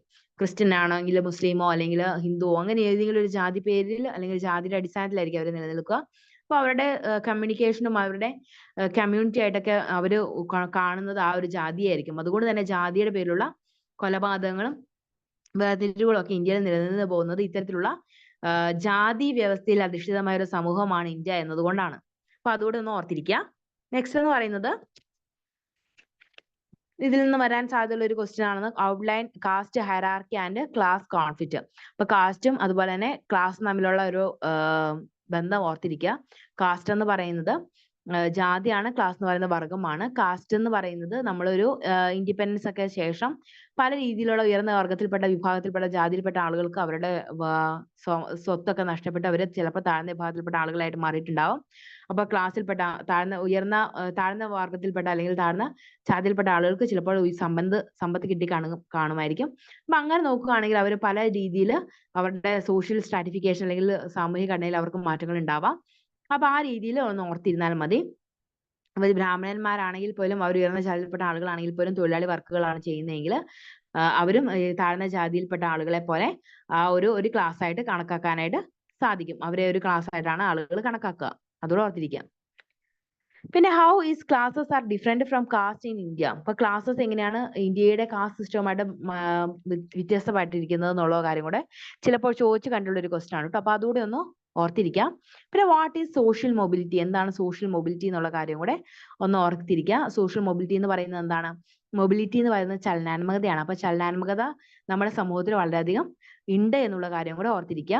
അതുപോലെ തന്നെ നമ്മൾ സമൂഹത്തിൽ ചലനാത്മകമായിരിക്കണം. കാരണം പഴയ ഒരു ആചാരങ്ങളും അതുപോലെ തന്നെ വീക്ഷണങ്ങളും ഒക്കെ വെച്ച് പുലർത്തിക്കൊണ്ടിരുന്നു കഴിഞ്ഞാൽ നമ്മൾ എന്നും ആ പഴയ ആൾക്കാരായിട്ട് മാത്രമേ നിലനിൽക്കുള്ളൂ. സമൂഹത്തിൽ ഉണ്ടാകുന്ന ഒരുപാട് ഡെവലപ്മെന്റ്സ് നമുക്ക് കിട്ടാതെ പോകും. അപ്പൊ ആ രീതിയിൽ ചലനാത്മകമായ ഒരു സമൂഹമായിട്ട് വളരാനായിട്ട് നമ്മൾ സാധിക്കണം നമുക്ക്. അപ്പൊ ഇത് നമ്മുടെ ഒരു ക്വസ്റ്റ്യൻ ആയിട്ട് വന്നു കണ്ടിട്ടുള്ളതാണ്. പിന്നെ എൻഡോഗമി എന്താണെന്നൊക്കെ ചോദിച്ചു കഴിഞ്ഞാൽ ഒരു കാസ്റ്റിൽ നിന്ന്, അതായത് സ്വന്തം കാസ്റ്റിൽ നിന്ന് തന്നെ വിവാഹം കഴിക്കുന്നതിനെയാണ് എൻഡോഗമി എന്ന് പറയാ. എക്സോഗമി എന്ന് പറയുന്നത് ഒരു കാസ്റ്റിൽപ്പെട്ട ആൾ മറ്റൊരു കാസ്റ്റിൽപ്പെട്ട ആളെ വിവാഹം കഴിക്കുന്നതിനാണ് എക്സോഗമി എന്ന് പറയാ. അപ്പൊ എൻഡോഗമിയും എക്സോഗമിയും ഒക്കെ എന്താണെന്നുള്ള ഒരു കാര്യം കൂടെ ഒന്ന് ഓർത്തിരിക്കണം. കാരണം ചിലപ്പോഴൊക്കെ എക്സാമിന് വന്നിട്ടുണ്ട്. ഇനി നമുക്ക് പഠിക്കാനുള്ളത് 8th ചാപ്റ്റർ ആണ്. റേസ് ആൻഡ് എത്നിസിറ്റിനെ കുറിച്ചാണ്. റേസ് എന്ന് പറയുന്നത് വംശമാണ്, എത്നിസിറ്റി എന്ന് പറയുന്നത് വംശീയതയാണ്. അപ്പോൾ വംശവും വംശീയതയും തമ്മിൽ വളരെ അഭേദ്യമായ ബന്ധമുണ്ട്. അതുപോലെ തന്നെ ഇതിൽ തമ്മിൽ വംശീയതയും ഒരു ഘട്ടത്തിൽ ഒരു നൂലിൽ കെട്ടാനായിട്ട് നമുക്ക് സാധിക്കില്ല. രണ്ടിനും വ്യത്യസ്തമായ ചില അർത്ഥതലങ്ങളും കൂടെ ഉണ്ട്. അപ്പൊ അതിനെക്കുറിച്ചാണ് നമ്മളിവിടെ പറയാം. റേസ് എന്ന് പറയുന്ന വംശമാണ്. ഓരോ വിഭാഗത്തിൽപ്പെട്ട അല്ലെങ്കിൽ ചില ശാരീരിക പ്രത്യേകതകളുടെയൊക്കെ അടിസ്ഥാനത്തിൽ ഒരു വംശീയ വിഭാഗത്തിൽപ്പെട്ട ആളാണ് നമ്മൾ എന്നൊക്കെ നമ്മൾ പറയാറുണ്ട് അല്ലെ. കേരളത്തിൽ താമസിക്കുന്ന ഇന്ത്യയിൽ താമസിക്കുന്ന ആളുകൾക്കൊക്കെ ഒരു വംശീയ പാരമ്പര്യം ഉണ്ടായിരിക്കും. അതുപോലെ തന്നെ അമേരിക്കക്കാർക്ക് ഒരു വംശീയതയുണ്ട്. അതുപോലെ തന്നെ ആഫ്രിക്കക്കാർക്ക് ഒരു വംശീയതയുണ്ട്. കാരണം എന്താണ്? അവരെ കണ്ടാൽ നമുക്ക് മനസ്സിലാവും അല്ലെ. നല്ല വെളുത്ത് അല്ലെങ്കിൽ സിൽക്കി ഗോൾഡൻ ഹെയർ ഒക്കെ ആണെങ്കിൽ അവര് അമേരിക്കക്കാരാണെന്ന് നമുക്ക് മനസ്സിലാവും. അതുപോലെ തന്നെ തടിച്ച ചുണ്ടുകളും ചുരുണ്ട തലമുടിയും ഒരു ഇരുണ്ട നിറവും ഒക്കെ ആണെങ്കിൽ നമുക്ക് ആഫ്രിക്കക്കാരാണെന്ന് നമുക്ക് അവരെ കണ്ടാൽ മനസ്സിലാവും. അതുപോലെ തന്നെ ഇന്ത്യക്കാരെ കണ്ടാലൊക്കെ നമുക്ക് അത് രീതിയിൽ മനസ്സിലാക്കാൻ സാധിക്കും. അതുപോലെ തന്നെ ചൈനക്കാരെ കണ്ടാൽ അവർ ചൈനയിൽ നിന്ന് അല്ലെങ്കിൽ കൊറിയയിൽ നിന്നുള്ള ആളുകളാണെന്ന് കണ്ടാൽ മനസ്സിലാവും അല്ലെ. അവരുടെ എല്ലാ കണ്ണുകൾ എങ്ങനെയാണ്? പതിഞ്ഞ രീതിയിലാണ് ഇരിക്കുക. അപ്പൊ ആ രീതിയിൽ വളരെ ഡിഫറെന്റ് ആയിട്ടുള്ള ചില ഫീച്ചേഴ്സ് ഓരോ വംശത്തിൽപ്പെട്ട ആളുകൾക്ക് ഉണ്ടാവും. കാരണം എന്താണ്? അവരെല്ലാം പല രീതിയിൽ സ്പീഷ്യസിൽ നിന്ന് അല്ലെങ്കിൽ പല രീതിയിൽ വംശീയ പാരമ്പര്യമുള്ളവരാണ്. അതുകൊണ്ടാണ് അവരുടെ ഫീച്ചേഴ്സ് ഒക്കെ പല രീതിയിൽ ഇരിക്കുന്നത്. അപ്പൊ അതിനെക്കുറിച്ചാണ് നമ്മൾ ഡീറ്റെയിൽ ആയിട്ട് ഈ ഒരു പാഠത്തിൽ പഠിക്കാൻ പോകുന്നത്. Race and ethnicity are frequently used to describe some of the person social phenomena. These concepts are also used in sociological discourse to understand various social structures of power, inequality, and stratification. Race and ethnicity are considered as biological but have deeper meanings and social constructions. Besides, they are not just social constructions but lead to creation of various identities and marginalization of poor social group. In this chapter, we will define the idea of racism, and outline the different contexts of ethnicity based on biological descent, cultural homogeneity, and ethnic self-consciousness. അപ്പോൾ ethnic എന്താണ്, അതുപോലെ തന്നെ ethnicity എന്താണ്, അതുപോലെ തന്നെ വംശം എന്താണ്, വംശീയത എന്താണ്, ഈ കാര്യങ്ങളൊക്കെ നമ്മൾ പഠിക്കേണ്ടിയിരിക്കുന്നു. കാരണം വംശവും വംശീയതയും ഒക്കെ നമ്മുടെ സോഷ്യൽ സ്ട്രാറ്റിഫിക്കേഷന് വളരെയധികം പ്രാധാന്യം കൊടുക്കുന്ന ചില ഘടകങ്ങളാണ്. അപ്പൊ റേസിനെ എന്താണ് നമ്മൾ വ്യാഖ്യാനിക്കുക എന്ന് വെച്ച് കഴിഞ്ഞാൽ, race is said as a category of human being. ഒന്ന് ജസ്റ്റ് നോട്ട് ചെയ്ത് വെച്ചോളാം. റേസ് എന്ന് പറയുന്നത് ഒരു ഹ്യൂമൻ ബീയിങ്സിന്റെ കാറ്റഗറി ആയിട്ടാണ് റേസിനെ നമ്മൾ കണക്കാക്കുക. The categorization depends upon various external features of human being like the skin color, facial features, hair and height. അപ്പോൾ ഈ ഒരു റേസിനെ നമ്മൾ തരംതിരിക്കുന്നത് അതൊരു ഹ്യൂമൻ ബീയിങ്സിന്റെ ഒരു കാറ്റഗറി ആയിട്ടാണ് നമ്മൾ റേസിനെ കാണുക. അതുപോലെ തന്നെ അത് ആ ഒരു കാറ്റഗറി ആയിട്ട് തിരിക്കുന്നതിനെ ഡിപ്പെൻഡ് ചെയ്തിരിക്കുന്ന അല്ലെങ്കിൽ അടിസ്ഥാനപ്പെടുത്തിയിരിക്കുന്ന പല ഘടകങ്ങൾ ഉണ്ടാവും. ഒന്നെങ്കിൽ എക്സ്റ്റേണൽ ഫീച്ചേഴ്സ് ആയിരിക്കും. എക്സ്റ്റേണൽ എന്താണ്, പുറമേയുള്ള കുറച്ച് കാര്യങ്ങൾ അല്ലെങ്കിൽ പ്രത്യേകതകളായിരിക്കും. അതെന്തൊക്കെയാണ്? സ്കിൻ കളർ, നമ്മൾ കറുത്തവരാണോ വെളുത്തവരാണോ അതോ ഇരുനിറക്കാരാണോ, ഇതെല്ലാം നമ്മുടെ റേസിനെ, നമ്മുടെ വംശത്തെ സൂചിപ്പിക്കുന്നതാണ്. അല്ലെങ്കിൽ ഹെയർ കളർ, ഇപ്പം കറുത്ത കളറുള്ള ഹെയർ കൂടുതലും ഇന്ത്യക്കാർക്കൊക്കെ ഉണ്ടാവാറുണ്ട്. അതുപോലെ തന്നെ ഗോൾഡൻ അല്ലെങ്കിൽ റെഡിഷ് കളറുള്ള ഹെയർ ഒക്കെ നമ്മുടെ അമേരിക്കക്കാർക്ക് ഉണ്ടാവാറുണ്ട്. അതുപോലെ ബ്ലൂ ഐസ്, ബ്രൗൺ ഐസ് ഒക്കെ കൂടുതലും അമേരിക്കക്കാർക്ക് കാണാറുണ്ട്. അതുപോലെ തന്നെ നമ്മുടെ ഇന്ത്യക്കാർക്ക് കൂടുതലായിട്ട് കാണാറുള്ളത് കറുത്ത നിറത്തിലുള്ള മിഴികളാണ്. അപ്പൊ ആ രീതിയിൽ നമ്മുടെ റേസിനെ അടിസ്ഥാനപ്പെടുത്തിയാണ് നമ്മുടെ ഇതുപോലെയുള്ള മാറ്റങ്ങളൊക്കെ ഉണ്ടാകുന്നത്. നമ്മുടെ ഫീച്ചേഴ്സിനൊക്കെ ഒരുപാട് മാറ്റങ്ങളൊക്കെ ഉണ്ടാകുന്ന ആ ഒരു വംശത്തിന്റെ അടിസ്ഥാനത്തിലാണ്. ഇപ്പൊ നമ്മുടെ പേരൻസിനെ കണ്ടു കഴിഞ്ഞാൽ നമുക്ക് ചിലർക്കൊക്കെ പെട്ടെന്ന് മനസ്സിലാവും, അല്ലെ ഇത് നിന്റെ അമ്മയല്ലേ എന്ന് ചോദിച്ച് നമുക്ക് അങ്ങനെ കണ്ടു കഴിഞ്ഞാൽ തന്നെ നമുക്ക് മനസ്സിലാക്കാൻ സാധിക്കും. കാരണം എന്താണ്, അവരുടെ ഫീച്ചേഴ്സ് ഒക്കെ ഒരുപോലെയാണ് ഇരിക്കുക, അല്ലെ? അപ്പൊ ആ രീതിയിൽ തന്നെയാണ് നമ്മൾ പറയാ, ഓരോ റേസിൽപ്പെട്ട അല്ലെങ്കിൽ ഓരോ വംശത്തിൽപ്പെട്ട ആളുകൾക്കും അവരവരുടേതായ ഫീച്ചേഴ്സ് ഉണ്ടാവും. പ്രത്യേകിച്ച് ചൈനക്കാരുടെ ഒക്കെ കണ്ണുകൾ കണ്ടാൽ അവരുടെ പ്രത്യേകത നമുക്ക് മനസ്സിലാവും. ചെറിയ മൂക്കോ നീണ്ട മൂക്കോ അങ്ങനെയുള്ള ചില പ്രത്യേകതകളൊക്കെ അവർക്കുണ്ട്. അതുപോലെ തന്നെ ആഫ്രിക്കക്കാർക്ക് അവരുടേതായ കാപ്പിരി തലമുടി എന്നൊക്കെ നമ്മൾ പറയാറുണ്ട്, അല്ലെ? ഭയങ്കര ചുരുണ്ട തലമുടിയൊക്കെയാണ് അവർക്ക്. അപ്പൊ അവരുടെ ആ റേസിൽ ഒരു ഫീച്ചറാണത്, ഒരു എക്സ്റ്റേണൽ ഫീച്ചർ ആയിട്ടാണ് അവരുടെ ചുരുണ്ട തലമുടിയൊക്കെ നമ്മൾ കണക്കാക്കുക. അപ്പൊ അതൊക്കെ അടിസ്ഥാനപ്പെടുത്തിയാണ് നമ്മൾ ഉയർന്ന ഒരു ഭാരം, അതുപോലെ തന്നെ ഉയരം, ചില ആളുകൾക്കൊക്കെ കൂടുതൽ ഉയരം ഉണ്ടായിരിക്കുന്ന ആളുകളായിരിക്കും ഉണ്ടാവുക.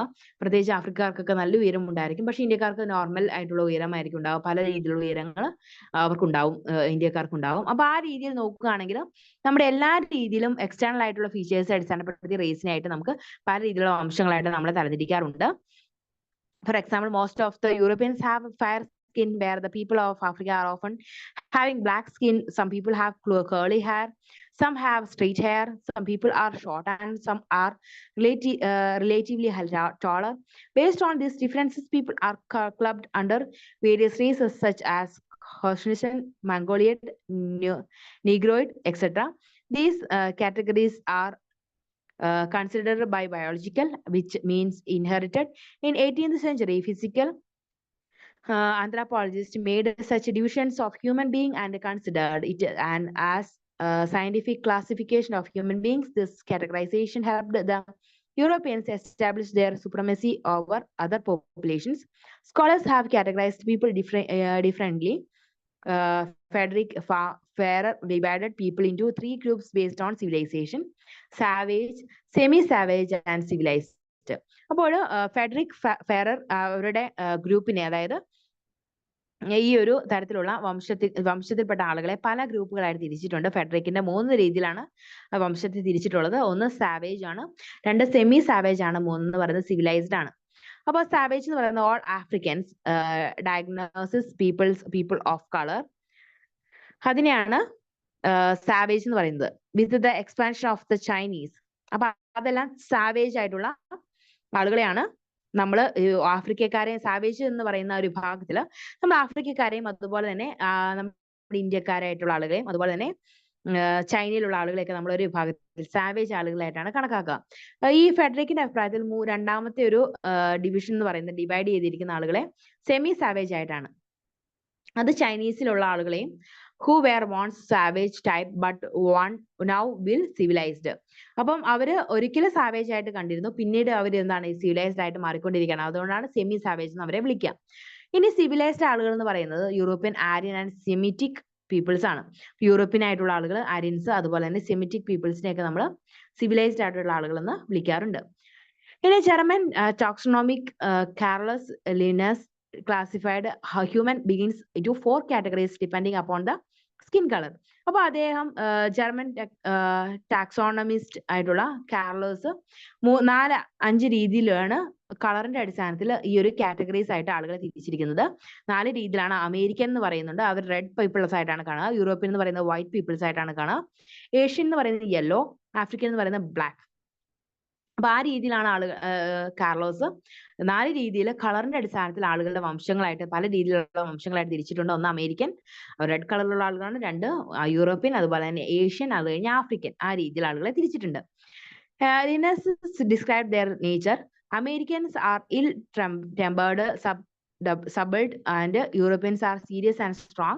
Asians are melancholy and greedy, and African are listless and lazy.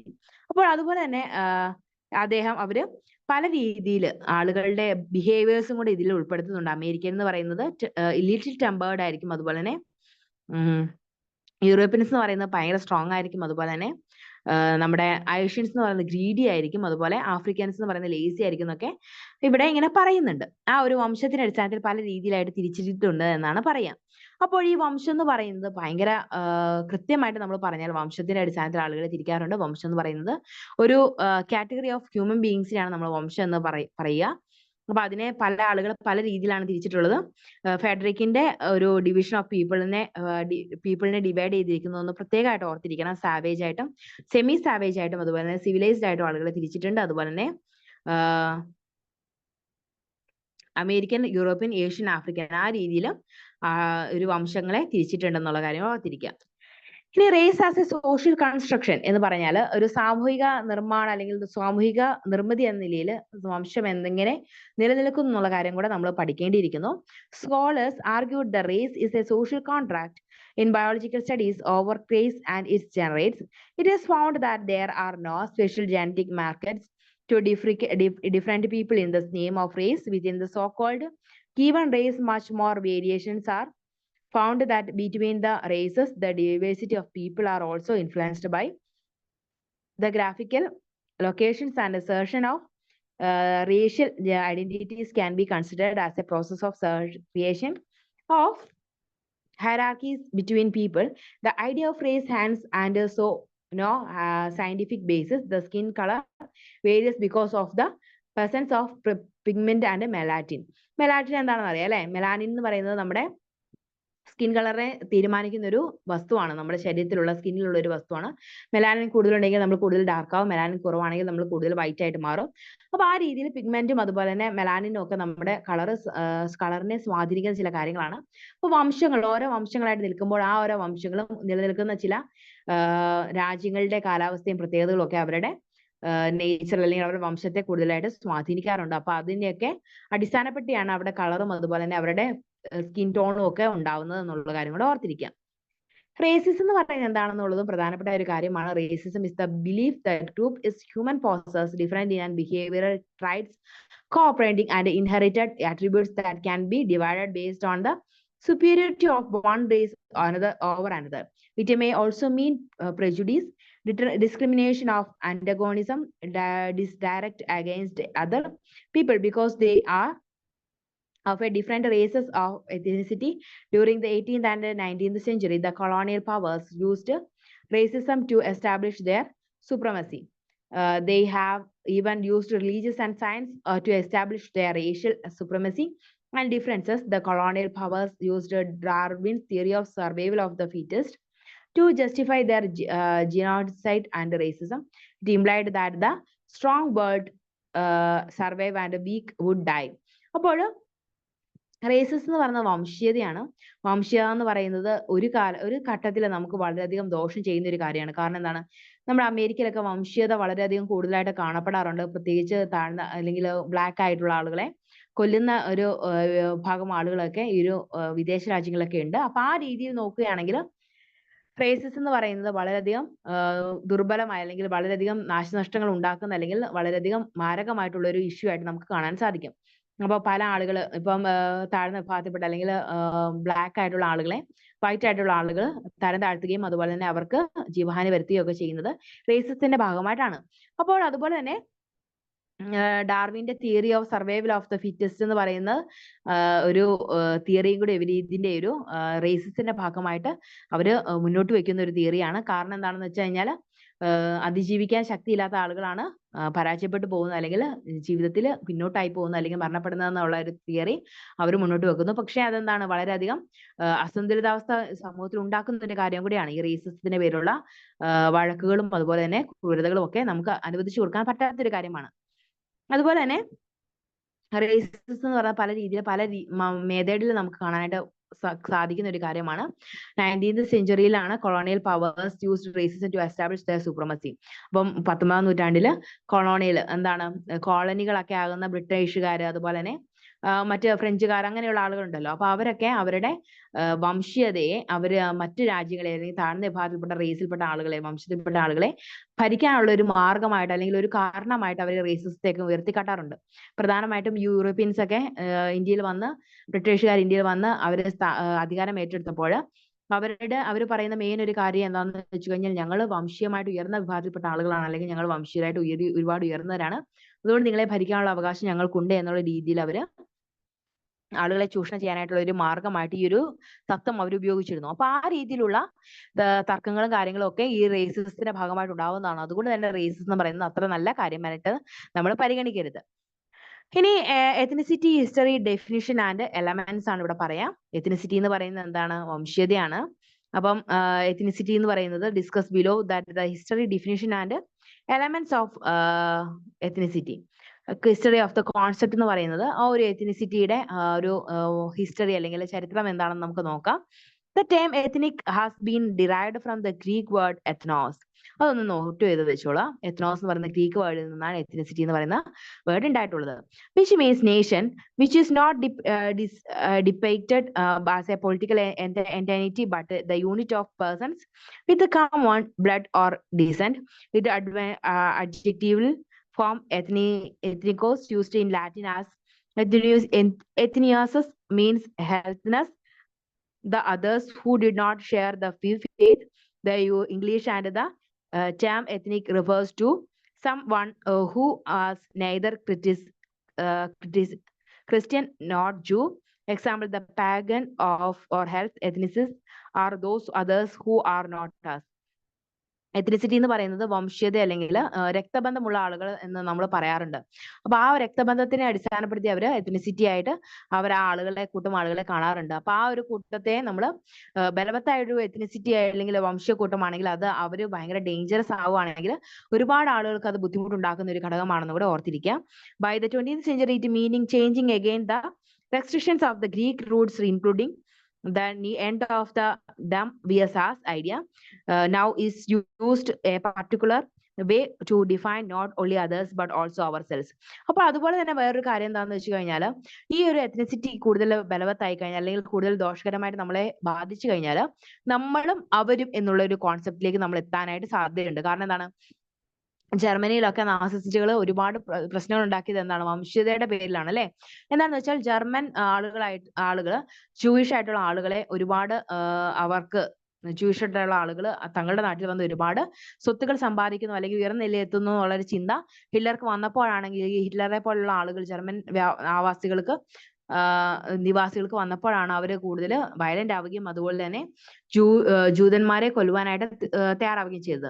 അപ്പൊ ആ രീതിയിൽ വളരെ ദുഷ്കരമായിട്ടുള്ള പ്രവർത്തികൾ ചെയ്യാൻ വരെ ഈ ഒരു എത്നിസിറ്റി ആളുകളെ പ്രചോദിപ്പിക്കും എന്നുള്ള കാര്യം കൂടെ ഓർത്തിരിക്കുക. അപ്പൊ എത്നിസിറ്റിയുടെ വർധനവ് എന്ന് പറയുന്നത് ഞങ്ങളും അവരും എന്നുള്ള ഒരു രീതിയിലേക്ക് ആളുകളെ, നമ്മളെന്ന് പറയുന്നതിൽ നിന്ന് ഞങ്ങളും അവരും എന്നുള്ള രീതിയിലേക്ക് മാറ്റുക എന്നുള്ളത് ഒരു പ്രധാനപ്പെട്ട ഒരു മാറ്റമായിട്ട് നമുക്ക് കാണാനായിട്ട് സാധിക്കും. അപ്പൊ ആ ഒരു കാര്യം കൂടെ ഓർത്തിരിക്കാം.